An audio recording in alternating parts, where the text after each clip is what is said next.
My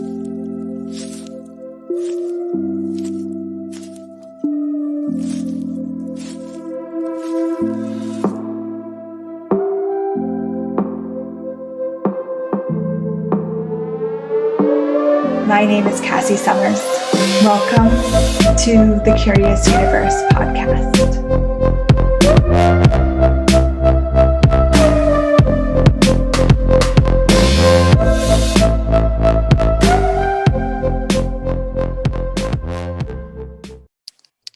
Welcome, everybody. Please allow me to introduce you to my wonderful friend here, Nicole Kim. She is a brilliant Access Conscious certified facilitator, and among other things, jewelry designer. But today we're going to talk about investing. And I'm so excited about this.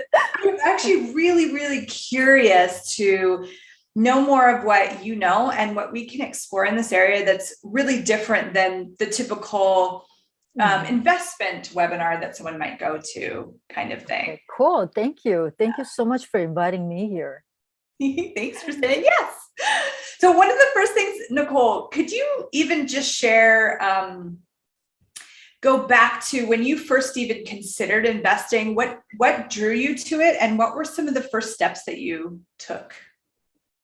Well, I was working in fashion industry as a designer. I was kind of smart in school, but working in fashion industry, I felt like I always had to sort of do work that is related to fashion only, but not others, such as kind of like delving more into literature or math or more about history and physics and things like that. And I was type of a person growing up, I was type of person who kind of liked many different things and topics. But my life back then, and this is like many years ago, because I'm a million years old. You look good. Thank you. So I found my life, well, I was doing really great and I was learning so much as a designer, but sort of like other parts of me were sort of bored, and I didn't want to be sort of like one-dimensional kind of person.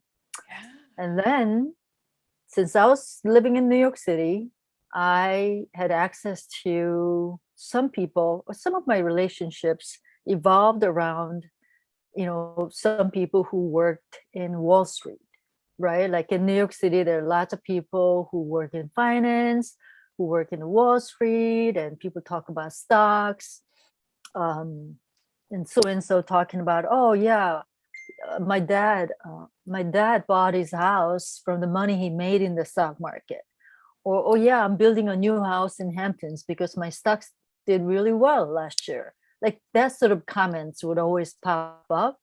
And for me back then, there was like, what? Stock market? What the heck is that? I mean, of course, you hear about it in the news and stuff like that, but it just felt so far from me. And I thought, well, I'm just a designer and I'm a girl. I probably would never know what that is. And maybe I'm not that smart enough to learn how to invest in stocks like that. But I didn't even know that I was thinking that. So, and one day I caught myself thinking that, and sort of like, I was like, wait a second, why do I have these thoughts? What? I'm just a girl. I'm not just a normal girl. I really wasn't. Even growing up in Korea, I grew up in Korea and I moved to New York City when I was like 21 years old. Even growing up in Korea, I wasn't just that your typical Asian girl. And I was pretty smart, but along the way, somewhere in my life, I picked up the belief that I'm just a girl. I'm not good at math that much. I'm not educated in finance. This is my head. Yeah. Oh, yeah. So I wonder how many people out there, think that you will never learn how to invest in stocks, or you would never be successful trying to invest in something, not only stocks. I mean, there are so many other things. And I wanted to challenge myself that no, those beliefs, I'm not going to live by those beliefs. I want my life to be different. And I wanted something better, something greater, not just being a fashion designer and being creative and all that. I wanted to learn more. I was so hungry to learn, and I was so hungry to make lots and lots of money too. Let's admit that too. What's There's nothing wrong with wanting that, right? Yeah. So I started educating myself. I got books, and back then I don't think the internet was that great. There wasn't much there. There was no YouTube whatsoever. So I got some books. I started studying, and it wasn't enough. And it just seemed so boring, and so the literature was just like not accessible in terms of me absorbing all the information. So I looked around and I took seminars. I studied how to invest in stocks and options, a bunch of other financial stuff, as well as real estate. And then it kind of grew from there, and I learned more and more and more. And I started investing in the stock market, like almost like right away. So Wow. that's how I started.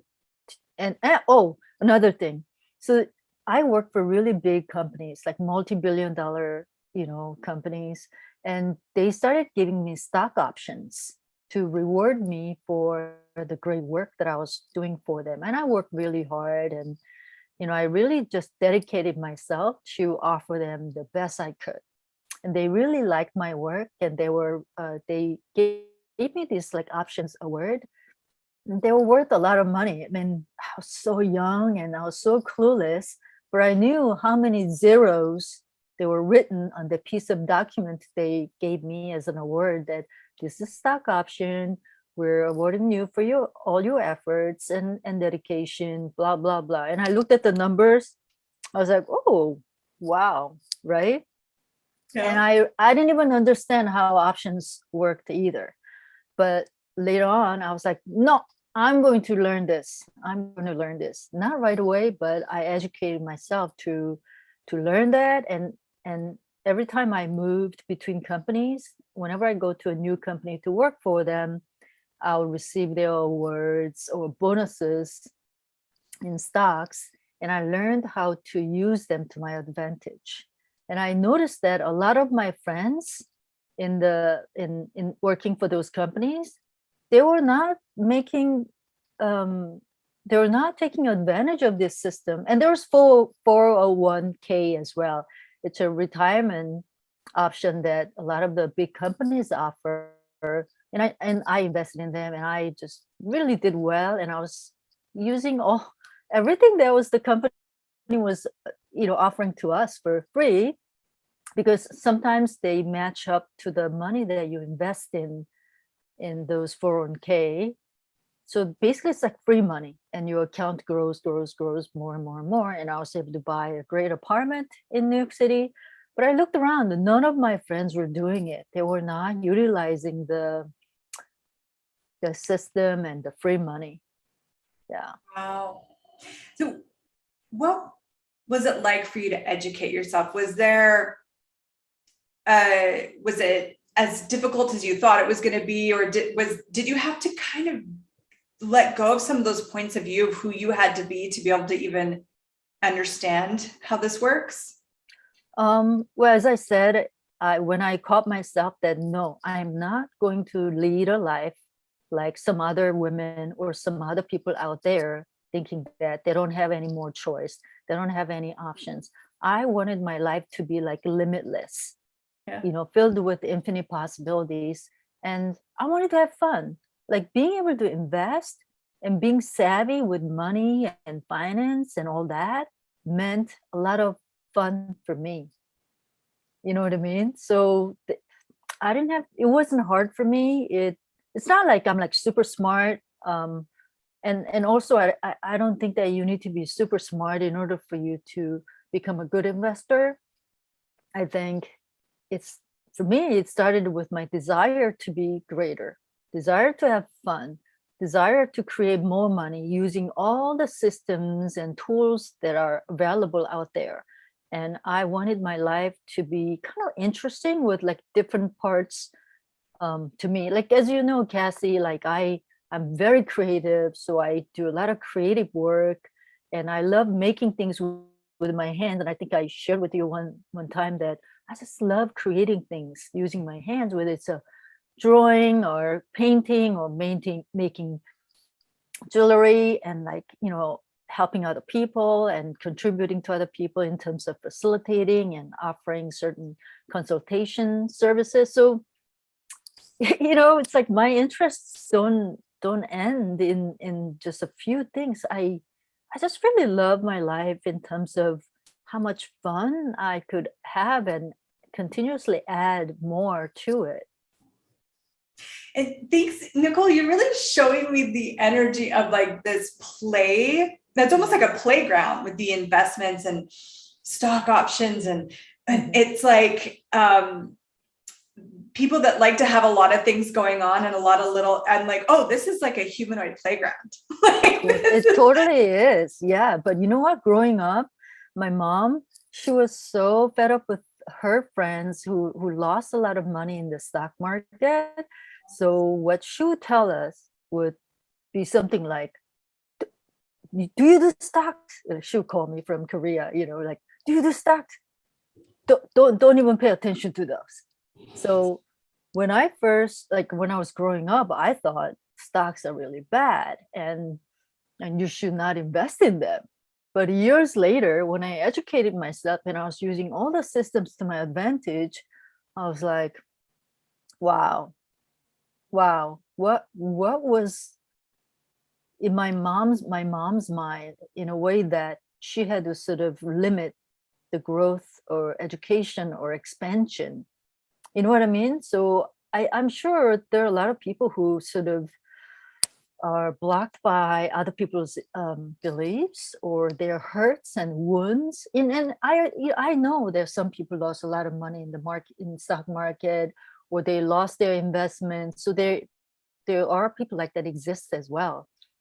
But I think it is about knowing the risks, educating yourselves, and knowing what you are playing with. That's very important too. So you fast forward years later, when I made really great money and I was still educating myself, I wasn't going to fight with my mom or argue with my mom and trying to change a belief around it. But I'd be like, Mom, I'm buying a new apartment. So she thought I was like, oh my God, my daughter is being so successful as a fashion designer. She's buying a great apartment next to Central Park in New York City. She probably had thought that. Yes. It's like, oh, I did really well with all the investments in the stock market. So I said that to her and she was so surprised. Wow. You know what I mean? So, in our parents' generation, or maybe there are still people out there thinking that, oh, maybe just too dangerous to play with stocks or invest money in certain things. But like, what if there's a different possibility, more accessible to people? Because there are possibilities exist, and I'm aware of them, and I know about them. And as I continue to educate I'm still learning. There's so much more to learn. It seems to be there's more and more things to learn every day, every month, every year. There are new technologies. There are new things to invest in. There are cryptocurrencies, the NFTs, and blockchain, and there will be even more. Like, so what else is truly possible if people are more interested in like really choosing a different way of making money, creating money, playing with possibilities and the whispers of universe? I wonder what else is really possible for all of us. Yeah. So you told your mom after, did you tell her when you first, was it kind of like a just for you, just for fun? Because I do know that when some people also see it as like the fake lottery, they have like all these points of view about investing, about stocks, about all this stuff, right? Yeah. Mm-hmm. And so you go and tell all the people that you're that are close to you, and then they might project or not even meaning to, like, energetically be killing your creation or put doubt into your own world. So did you kind of keep it to yourself until you felt? Yeah, I did. And in the beginning, I really wanted to share this with other people, some of my friends, and I wanted them to join me and study together, explore it together. They were not interested. Back then, it was like that. A lot of my girlfriends, they were like, why do you do that? What do you go study that? Why do you take the seminar? What, you spend a few $1,000s to take the seminar about investing? Oh my God, Nicole, I'd rather go buy Prada shoes or Gucci bags or whatever, LV. But I wasn't spending money in those as much. I mean, come on, I worked in fashion industry, so a lot of my friends were very into this sort of like luxury lifestyle, and showing up at the right place, carrying the right bag, wearing the it shoes, carrying the it bag. You know what I mean?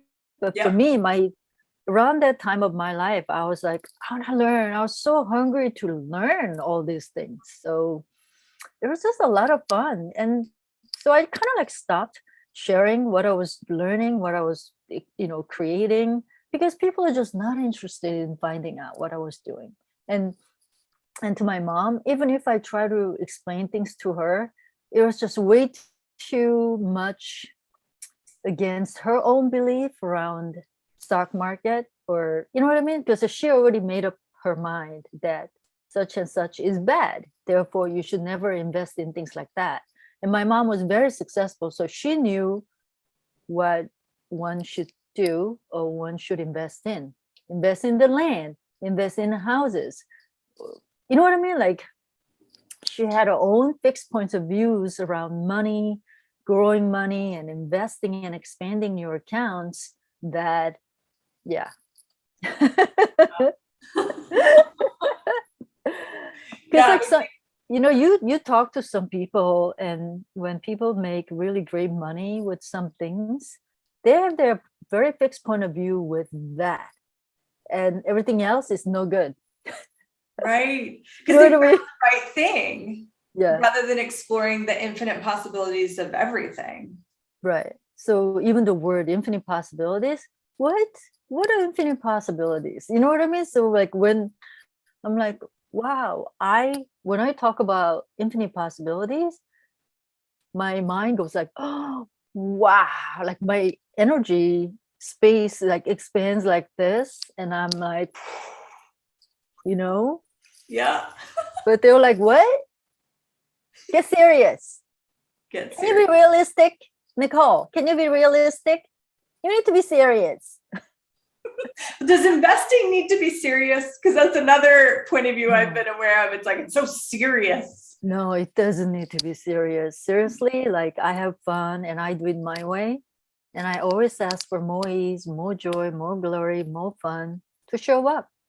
No. Instead of going into other people's paradigm around what investing should be, what making money should be. Oh, you should sit in front of your computer and be really serious. You gotta be really focused. You need to wake up so early and no drinks the night before.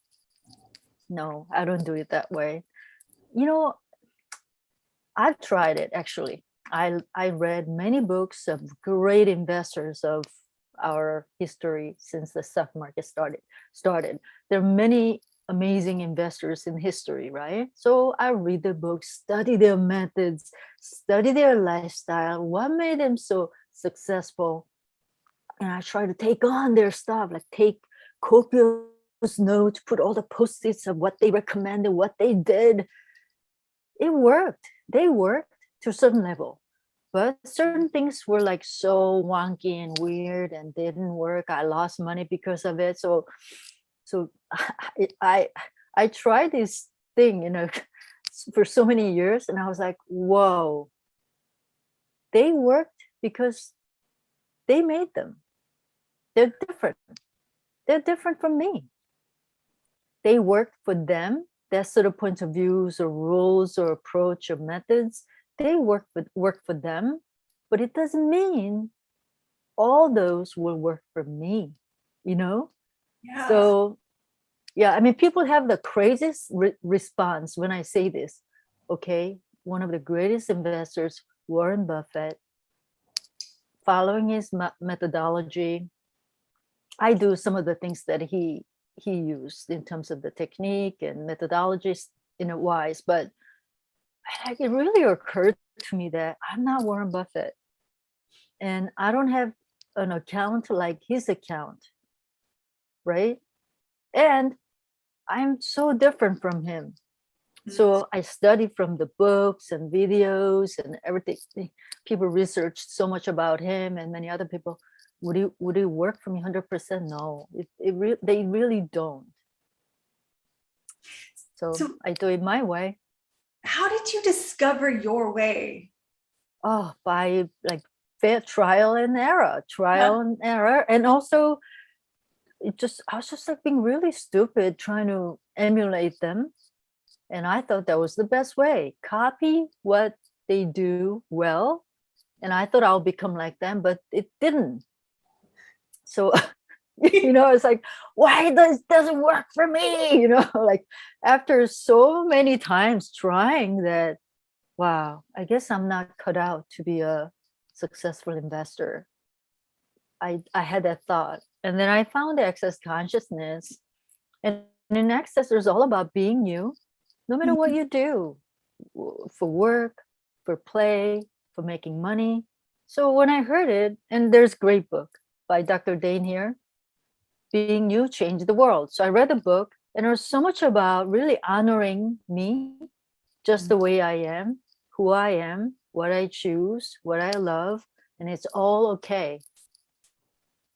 And no matter how other people judge me, or some people may think that I'm not that great, it's their point of view, and I choose me first, right? So I was like, oh wow, this sounds so good. And then one day, boom, it occurred to me, wait a second, I can use this to investing as well. And then I was like, what? Really? Oh my gosh, seriously? I could do that? Yes. Oh, really? Wow. So I was sort of like, kind of like a little girl, like waking up sort of kind of energy. Yeah, why not? It is my freaking investing. It's not other people's account. It's mine. And it is my life. So, okay, let's choose me. What? Then what would be fun for me? First of all, what would be fun for me? And what would be light for me? That lightness that we experience when it's ease and joy, instead of being like really serious, trying to work really hard or trying to make so much money or something. There's just like so heavy. And I got to let go of a lot of those sort of like emotional attachments as to, having to show up in the world certain way as an investor, or having to make this amount of money in order to prove that I'm a great investor. Like, yeah, so letting go of that sort of like fixed point of view, so certain expectations of myself, like all that stuff offered so much more freedom or space. And I was able to like breathe. Okay. Now what else is possible from here? If I don't have to prove how wealthy I am, how successful I am, or how smart I am, or how much I made, wow, what do I want? What do I choose? And the first thing showed up was joy. I, Oh, I want joy. I wanna be happy. I want to have fun with investing and everything I do in my life. And then I started there. And I asked the universe, would you show me more joy in those moments when they were not joy? There's some crazy things going on in the world, and the stock market gets affected. And I'll go through these like ups and downs, feeling good too. When you make a lot of money in the stock market, you're like, yeah, oh my gosh, shit, I'm fucking amazing. I'm smart. I'm the greatest investor. And then when the stock market goes down, or like if Russia invades, Ukraine, or North Korea like send missiles in the sea toward Japan or threatening South Korea, then market will be like totally like shaken up, right? And I'll be like, oh fuck, this is horrible. I fucking suck, you know? And I was like, wait a second, this is such a bullshit. So if the stock market does great and when I make a lot of money, I'm fucking brilliant. And when the stock market tanks, then I'm fucking loser. No, no, no, no, no. Money should not define who I am. Boom. Sorry, that was Yeah. Yeah. So I went through all that like stuff and like the tools and access how we use the tools really supported me and kind of like had me get out of my head the ego game, right? Like, and I was like, oh wow, it's not the amount of money, it's not the success, it's not the addiction to achieve certain things to show. And I was like, oh wow, joy. I would like my life to be about joy. So the way I invest now is so different from a few years ago, and I don't look at other people. I don't compare myself with other people. And it just offers me so much more freedom and ease and joy and happiness for sure. And I wonder how many other people could actually use this. And then, this conversation goes beyond investing. Seriously, it's about everything, like how many people care about other people's opinion of them, and in order to show up in the world certain way, they sort of put their facade to look good or look successful or look I don't know, rich, or all this stuff. For me it is just all about having me and honoring my body and creating more ease or glory in every moment. I love that. And yeah, just to touch on, I've noticed for myself and clients I've worked with, whenever they're trying to do something the right way, so whether it's investing or maybe it's creating a product or selling or whatever's going on, that's when the contraction comes. That's when you have less awareness. That's when you have less of you, the being, and that being you changing the world. Wow, it's as though you could look at, if you apply your being, like if I was being me with investing, what would that be like? Yeah. And then you get to have the joy, the ease, your unique capacity with investing, not mimicking someone else's capacity with investing. So Yeah. much brilliance here. Yeah. Nicole, would you be willing to share some of how you are now with it? Like, what are, maybe you have some energetic tools you use or some questions, or how you play with it, not as a way to duplicate you, but as even just to inspire people to look at it differently. Yeah. So since I found Access and started using the tools of Access, I'm more relaxed and more space. And when I'm not, I catch myself and I become space. And just really acknowledge where I'm not, and then use the tools and choose to have more ease, joy, glory, and fun. And I would ask now, like, what's there? What's here to contribute to me? So, this is what I say to my students when I teach investing classes. Look around in your life. Like, what are you using product wise, service wise? And what do you perceive in your own life? What do you perceive in the world?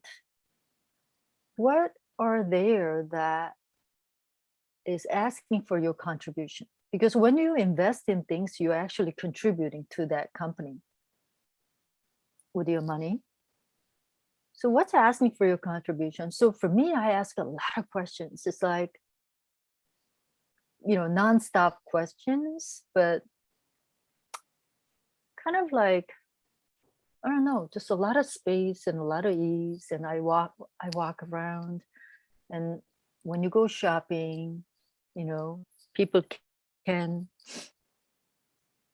ask questions too. Like when you go shopping or in the mall or you visit different countries, ask if there's anything that would like to contribute to you. What would be really fun and interesting and intriguing, if that's sort of the word that you like, the adjective that you would appreciate and like. Because I like some sort of intrigue and mystery as well. Ooh, yeah. Nothing is so linear and just so definable.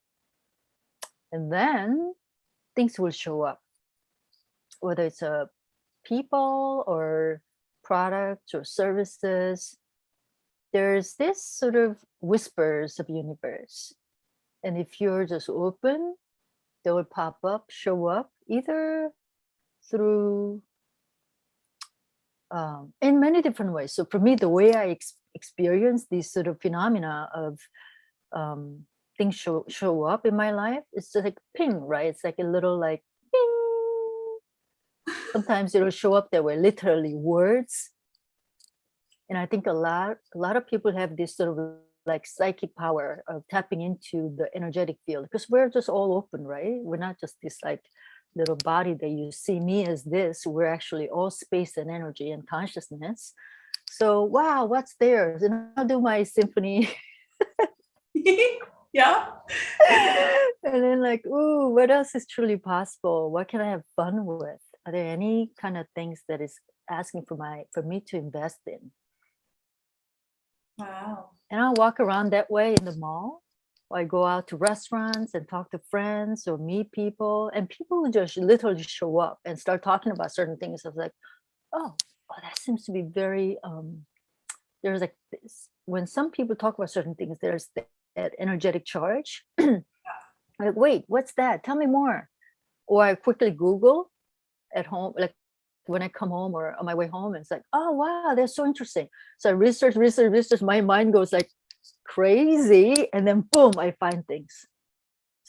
So Wow. it seems to be this way. And then some mornings something will wake me up, and there will be certain words or certain awareness. Sometimes I don't even know what it is, but something will wake me up. Then I'll just go to my computer and kind of browse through Twitter, I don't know, Facebook, Google, YouTube, and certain things will grab my attention. And I kind of look at them and I ask, what else is here? Is this expensive for me? Can I add this to my life? Meaning, can I invest in this? Okay, how can I invest in this? Because when you just see a product, like, what do I do with it, right? Yeah. So it's like many, many questions. So now I develop products and it's like another thing that I'm adding to my life. I would like to create certain products that make people's lives easier. So now I'm asking questions to that. So I'm sort of like creating a new possibility in which I'm not just an investor, but I'm actually the creator per se. So then I'm like asking questions. Okay, what's around here that is requiring for my abilities and capacities and my skills and interests and my love for products and things. And so things have been starting like to show up, and then I'll do research and I'll sketch and I write down things.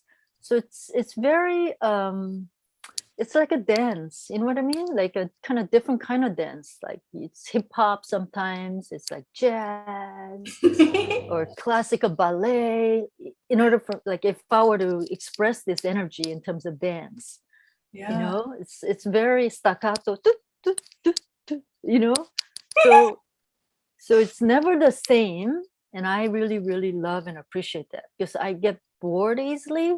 So when I mingle with energies in different ways, it just seems to contribute to me so much. And when sometimes certain things show up as an intensity or some pain in my body or some like kind of weirdness in my head or my skull, or then I was like, oh, what's this? What do I do with it? Can I change it? How so? Right? And Yeah. then I forget about the questions and go about and do my own things. And sometimes I'll gain more clarity. And so it's, I use all the tools in Access. Like it's, and even with investing too, when I see certain, so here's another thing that other people talk about. So some of my friends, my investor friends, they'll be talking about their investments, or they'll brag about how well they've done with certain stocks. So, but they don't talk about how bad they did with certain things, right? Yeah. So this is what people do. Like people talk about their crazy wins, but not the crazy losses or something. So I listen, and people's nature is to jump on what people have been really great, that when they share, when they brag about it. It's like, oh my God, I didn't get that. I didn't invest in that. Oh my God, I should get. Blah, blah, blah, blah.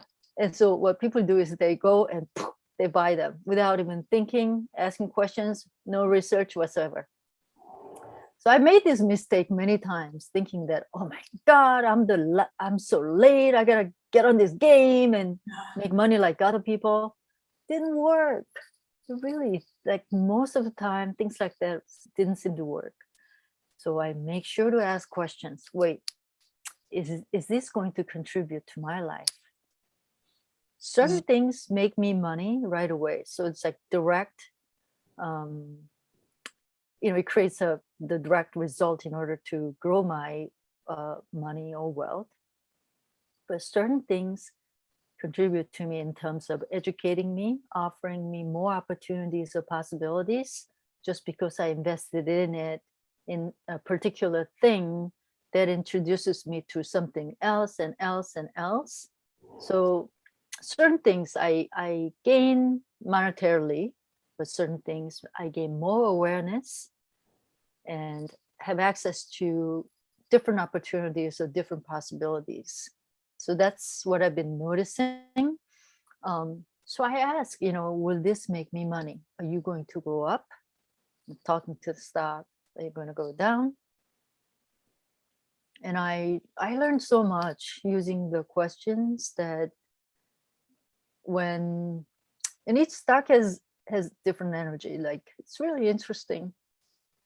Yeah. Do you Yeah. really have a sense, almost it sounds like speaking to it, but like it's an entity, like you can get a different sense from each stock that you're engaging? Yeah, it's a little bit different than like actual like spirits or entities, but there's definitely there's energy. Each one has its own energy and consciousness. So I noticed that when I ask questions to them, there are different responses.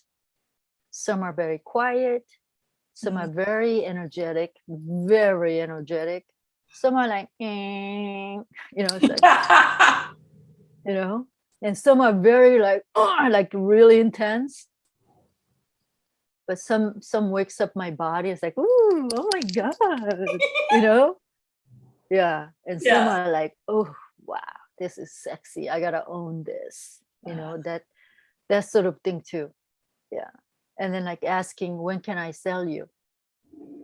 When are you gonna go down? Yeah. Tomorrow? Next week? Next month? So it's questions. And earlier you mentioned this, but not being attached to the outcome. So that's so gold. Because a lot of people are, a lot of people are attached, including me, that I used to be like, oh my God, why this is not making me money? Holy cow, but when you're attached to a certain outcome, like making more money, it may not work to your advantage. So I really try to clear my mind and clear my point of views and expectations and projections. And I think this is one of the kind of more difficult things that people deal with. I'm talking like the professional investors, can you imagine how much judgment they have over themselves, no matter how successful they are? Because you don't win every time. You know what I mean? Like baseball. I heard that like one of the best baseball players, their win versus lose ratio is so like low. Oh, Yeah, I forget the statistics because my husband tells me these things all the time. I thought the like really professional athletes, they win all the time, like 90 something percent, but I found out that they win just a little bit more than winning losing. We're like really shocking, wow. So we have all these points of view and ideas about, well, what it is to be a winner and a loser. Yeah, that too. Yeah. And some people are so attached to winning that, oh my God, I made money. Oh my God, I lost money.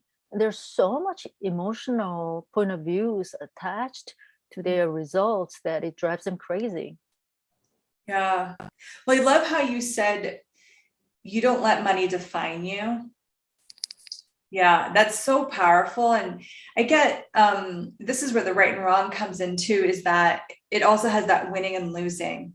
And I get so many people because they're attached to what it means about them personally if the stock market goes down. If they lose money, it's like it means something about them as a person, which is insane when you look at it from that perspective. But when you're in it, those emotional attachments, those points of view that we bought into, they kind of like take over. Yeah. I think like, Cassy, you told me this a few years ago, Nicole, you have you. You have you, you know? And Yeah. this was like when I was really unhappy about what was going on in my life with a bunch of things that was going on at that time. And you told me that you have you. I was like, wow, my goodness, I have me. Wow. So I should thank my body. I have my body, and there's my energetic being me. That's number one, you know? And don't let anything define you. Yeah. Yeah. That's so So I'm beautiful. very grateful for that. And yeah, what would it take for more people to know this and honor themselves before anything else? Yeah. And I'm so grateful for this conversation because I also wonder how much of the play of being is in some of these. It could be investing, maybe it's something else, but where you don't even step into it because you have so much like of the fear and the points of view and the all the stuff coming up. So when someone takes, you mentioned that you do investing classes. What kind of stuff are you talking about? What does that look like? Well, I'll teach like how to start, actually. Cool. There's so much to start, it seems, because for me, I've been doing this for many years. So it just sort of became very simple and easy, but I found that it is not for most of people. So I teach everything about what stocks are, how to invest, and what else is there other than stocks, because there's a bunch more, and how to start and how to actually trade and buy and sell, what to buy and sell, and asking questions. And Cool. not to be fixated on the outcome, and enjoying the process, and having more joy and fun. Yeah, that part is just, you and I know. Yeah. It's like, without, when you don't have expectations or projections, you get free. And I think that's where the magic shows up. Even Yeah. though it's stocks, I talk about magic. You know what I Oh, mean? yeah. Yeah. It's seriously the magic and possibility, consciousness, or they all run away when I go into my head. Yeah. And Yeah. it's about the play, like as if by magic, like things show up, the great opportunities show up for you with so much ease. And I've experienced that so many times. And when I go on vacation or when I take a walk, when I swim and just having a nice, relaxed and ease-filled time with my friends and family, that's when the magic shows up. And I was like, bing, bing, bing, bing, you know? Yeah. I was like, oh, wow, wow, wow, wow. Oh, that's so beautiful. Yeah. So do you have a class right now that we could link people with that people might want to jump in, or do you have one coming up? Oh, I have one coming up next month. I don't have the link yet, but We'll get it. people could just follow my social media, Nicole Kim Consciousness. I'm on Facebook and Instagram. So that'll be the best way to stay in touch with me. Nicole Kim Consciousness. Yeah, and we'll have links to those at the bottom of this episode and all the places. Thank you so much for this totally different energy and space of being with investing. I know I sense like my world shifting and opening, and I'm sure the listeners got so much out of this. Thank you for you. I'm so grateful. You're welcome. Yay. And we'll catch you on the next episode of the Curious Universe podcast. Bye, everyone. Bye.